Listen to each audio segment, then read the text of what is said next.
hadirin berbahagia, maka kewajiban seorang hamba, dia senantiasa bersungguh-sungguh minta kepada Allah agar diberikan keteguhan di atas agama ini. Minta dalam kondisi apapun agama kita terjaga, Islam ini terjaga. Terlebih di zaman akhir zaman hari ini, orang-orang ingin memisahkan agama dalam kehidupan manusia. Ada istilahnya, ya, kalau urusan negara masuk kantor jangan bawa agama. Saya mau tanya, Pak, kalau jangan bawa agama, kira-kira kita sampai ke parkir depan kantor, agama taruh di mana? Ada tempat penitipan agama? Dan bisa kita letakkan agama. Atau bantar motor terpegak, kira ke agama tinggal dalam motor. Menantuk lang kantor urang, hana dah hi urang je, hana hi urang agama je. Ini racun pemikiran. Racun pemikiran. Ini lebih bahaya, bahkan melebihi racun yang kena jiwa fisik manusia. Karena inilah yang akan membentuk pola pikir orang dan akhirnya dia akan bertindak sesuai apa yang dipikirkan. Dan musuh-musuh Allah hari ini caranya demikian. Dan itu dimasukkan melalui pemahaman lembaga-lembaga pendidikan. Itu cara paling praktis. Ketika cara berpikir orang sudah lain, ya maka selesai urusan. Agama enggak penting-penting kali.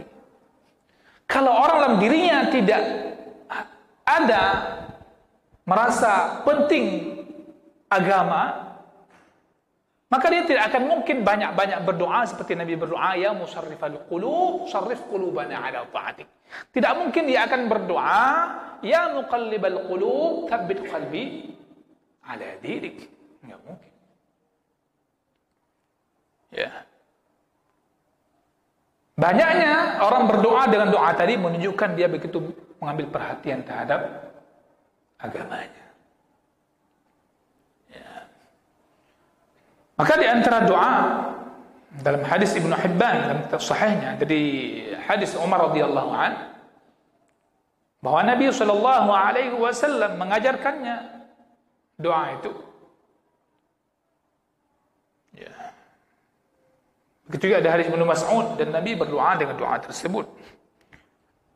Yaitu doa agar agama terjaga dalam kondisi apapun dia. Kondisi sedang dudukkah, berdirikah, sedang tidurkah, berbaring. Allahumma hafadni bil islami qa'idan, wahfadni bil islami qa'iman, wahfadni bil islami raqidan. Juga terdapat doa yang lain dalam hadis Sahih Bukhari, Allahumma thabbitni bil qawli tsabit. Ya Allah, teguhkan saya dengan kalimat yang kokoh, kalimat yang teguh. Apa itu? Kalimat la ilaha illallah. Ya. Dalam hadis Al-Barra, Nabi SAW mengatakan, ketika seorang mukmin nanti didudukkan di kuburannya, dan semua kita adalah calon-calonnya. Ketika seorang mukmin didudukkan di kuburannya nantinya, maka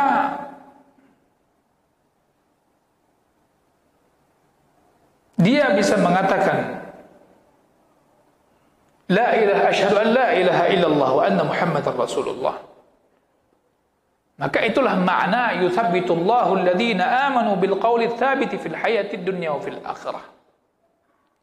Karena ketika seorang masuk dalam kuburnya, dimasukkan dalam kuburnya, akan dikatakan kepada dia oleh malaikat, yang mana malaikat ini malaikat yang keras. Malaikat mengatakan, "Man rabbuk?" Siapa Tuhan? Dia akan mengatakan, kalau orang yang syahadat tauhid dan syahadat rasulnya kokoh, tidak dirusak syahadat dan itu, dia akan mengatakan, "Rabbi Allah." Tuhanku adalah Allah. Wa nabiyyi Muhammad. Dan nabiku adalah Muhammad sallallahu alaihi wasallam. Ya. Dan seterusnya. atau kama qala alaihi salatu wassalam. Artinya, itu bukan kecerdasan otak, tapi itu kecerdasan hati, kekokohan hati. Itu di antara makna doa Nabi, Allahumma tsabbitni bil qawli tsabit. Allahumma ya muqallibal qulub, tsabbit qalbi ala dinik. Kekokohan hati. Ini yang sudah hilang pada umumnya pendidikan hari ini. Yang lebih hanya memperhatikan kecerdasan otak, namun melupakan kecerdasan hati. Hadirin yang saya muliakan, maka disebutkan, begitu juga didapatkan banyak sekali doa-doa yang Nabi Muhammad sallallahu alaihi wasallam meminta kepada Allah Azza wa Jalla agar Allah menjaga agama dan imannya. Kalau seseorang sudah terjaga agamanya, maka modalnya terjaga. Itu sudah luar biasa. Itulah intinya. Oleh karena itulah, setiap kita yang melaksanakan salat, setiap rakaatnya kita membacakan ihdinas siratal mustaqim. Kita minta agar teguh. Talabat tathbit. Hari ini Allah telah menunjukkan kita kepada agama yang mulia ini, Islam. Maka kita minta kepada Allah agar kita teguh di atas jalan itu. Ihdinas siratal mustaqim. Namun ingat, ketika kita minta itu kepada Allah, Allah berikan kita cobaan. Hidup ini pasti dicoba. Apakah betul kamu minta untuk tegar di atas jalan yang lurus ini, jalan yang benar ini? Dicoba. Dicoba. Kadang orang lalai dengan keadaannya. Ya. Jalan lurus itu bukan berarti tidak ada godaan. Bahkan perampoknya juga enggak tanggung-tanggung. Penculiknya enggak tanggung-tanggung, berupa iblis. Bagaimana orang sudah berada di atas agama ini menjadi orang-orang yang tidak bersyukur. ثُمَّ لَآتِيَنَّهُمْ مِنْ بَيْنِ أَيْدِيهِمْ وَمِنْ خَلْفِهِمْ وَعَنْ أَيْمَانِهِمْ وَعَنْ شَمَائِلِهِمْ وَلَا تَجِدُ أَكْثَرَهُمْ شَاكِرِينَ. Soal Al-A'raf. Kerjanya ini perampok ini berupa iblis ini, kiri kanan, depan belakang, dia coba menghalau agar orang ini tidak bersyukur kepada Allah Subhanahu wa taala. Itu senjata iblis. Ya. Ini akan menggelincirkan seseorang. Maka makna ihdinas siratal mustaqim yang kita minta sama Allah agar ditambah hidayah. Ditambah hidayah. Hanya ada hidayah dengan yang rangka aja. Hidayah itu minta terus ihdinas siratal mustaqim. Ya Allah, tambahkan hidayah kepadaku. Maka barang siapa yang dia mencari hidayah kepada Allah dan kembali kepadanya, Allah pun menjaganya dari segala fitnah-fitnah syubhat dan fitnah-fitnah syahwat, fitnah harta, fitnah keluarga, fitnah anak, fitnah tetangga. Allah akan menjaganya. Maka disinilah para sahabat ridwanullahi alaihim, mereka orang-orang yang terkenal sangat menjaga kewajiban yang paling besar, salat misalnya. Yang mana hal itu akan menjadi kafarat, menghapus dosa-dosa yang diantaranya dosa-dosa itu karena pengaruh fitnah-fitnah tadi. Hadirin yang saya muliakan, banyak hal yang disampaikan di sini, tapi maksudnya adalah Allah Subhanahu wa taala akan menjaga seorang hamba daripada fitnah-fitnah yang menyesatkan.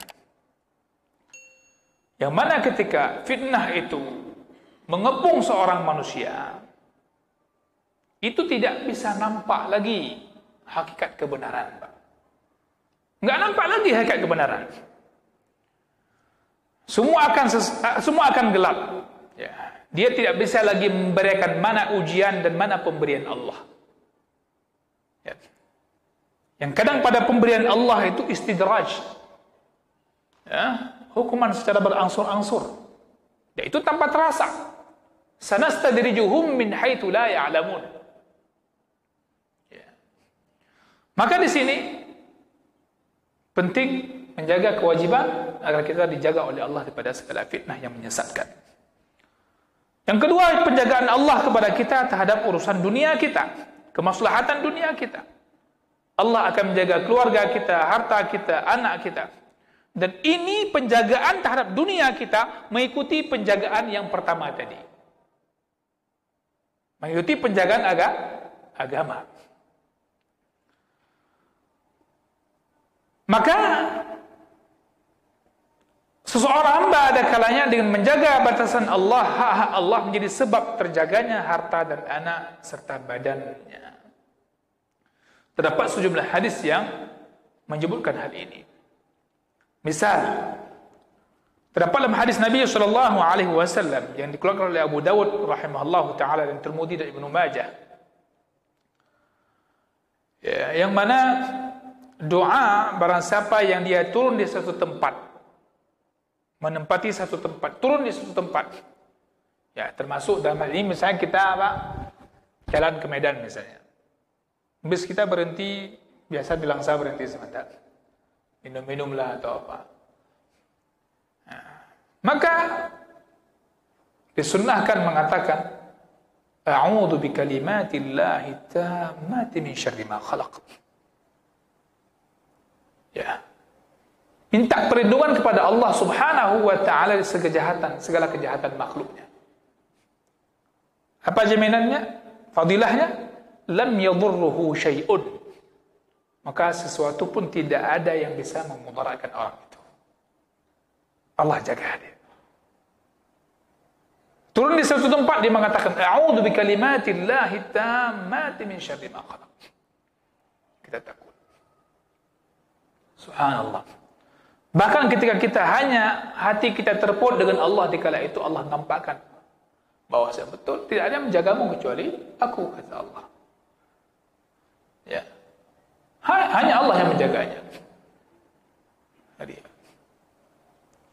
subhanallah. Ada orang kadang diperiksa, Pak. Sweeping. Duduk berdekatan, tapi yang fulan enggak diperiksa. Satu bis diperiksa. Sehingga kawan ini bertanya, "Akan don ana periksa, hai tamat duduk dua tu, tahron samping tahlun, duduk nemung tak teman-teman. Bahkan tahron ana periksa." Waten tu biar remuh dan baca doa. Menambah yakin kita bagaimana Allah menjaga kita. Sehingga Allah mudahkan perjalanan kita. Ini contoh sederhana. Artinya Allah memudahkan. Hatta yartahila min manzilihi dzalik. Sehingga dia beranjak meninggalkan tempat itu tadi. Itu jaminan. Janjinya. Begitu juga tidaklah seorang hamba mengatakan di pagi harinya setiap hari atau setiap sorenya di setiap malamnya. Ini bagi yang belum mengatakan, katakan doa ini. Bismillahilladzi la yadurru ma'asmihi syai'un fil ardi wa la fis sama' wa huwa as-sami'ul 'alim. 3 kali. Ya. Malam ini bagi-bagi doa. Bismillahilladzi la yadurru ma'asmihi syai'un fil ardi wa la fis sama' wa huwa as-sami'ul 'alim. 3 kali. Sekali lagi, Bismillahilladzi la yadurru ma'asmihi syai'un fil ardi wa la fis sama' wa huwa as-sami'ul 'alim. Maka tidak ada sesuatu pun yang bisa memudaratkan, membahayakan orang tersebut. Doa. Ya, kekan doa yang bagi tubuh. Doa itu silah senjata. Maka andaikan seorang hamba itu pun diberikan sebuah cobaan musibah pada dirinya, pada hartanya, pada anaknya, pada kerabatnya, maka hal ini pun tidak membahayakan dia, tidak memudaratkan dia jika agamanya masih terjaga. Ya, jika agamanya masih terjaga. Karena agama ini menjadi modal pertama. Sedangkan musibah bagi orang beriman itu akan meningkatkan derajatnya di dunia dan akhirat. Hadirin yang saya muliakan, maka di antara hal yang akan Allah berikan kepada seorang hamba mesti diperhatikan. Dia akan diberikan balasan oleh Allah di akhirat dengan niat-niatnya selama dia di dunia. Maka oleh karena itu, ketika kita melakukan sebuah ibadah, jangan hanya obsesinya agar terjaga, terselamat dunia kita, tapi juga agar terjaga agama kita. Nah, ini yang sering saya katakan, ya, bukan tidak boleh, tapi jangan menjadikan sebuah amalan ibadah hanya untuk mencapai dunia. Jumlah orang kadang beribadah untuk mendapat, ya, seperti sering saya contohkan, salat duha yang mudah rezeki. Ya, wallahu a'lam. Salat wajib barang kajian. Boleh kapan-kapan. Salat duha anjir tinggal. Karena tujuan dia adalah agar terjaga rezeki dunianya. Kalau itu motivasi, saya kira ini kurang tepat, tidak benar. Walaupun secara umum ya, selama tidak ada riya, sum'ah dan seterusnya. Maka oleh karena itu di antara hal cara menjaganya adalah menjaga zikir pagi dan petang. Dan membacanya dengan tujuan mendekatkan diri kepada Allah Subhanahu wa taala dan meneladani Nabi sallallahu alaihi wasallam. Ya. Maka hal ini tidak tulus murni hanya karena dunia, akan tapi dia juga untuk mendapatkan pahala di sisi Allah Subhanahu wa taala. Ya.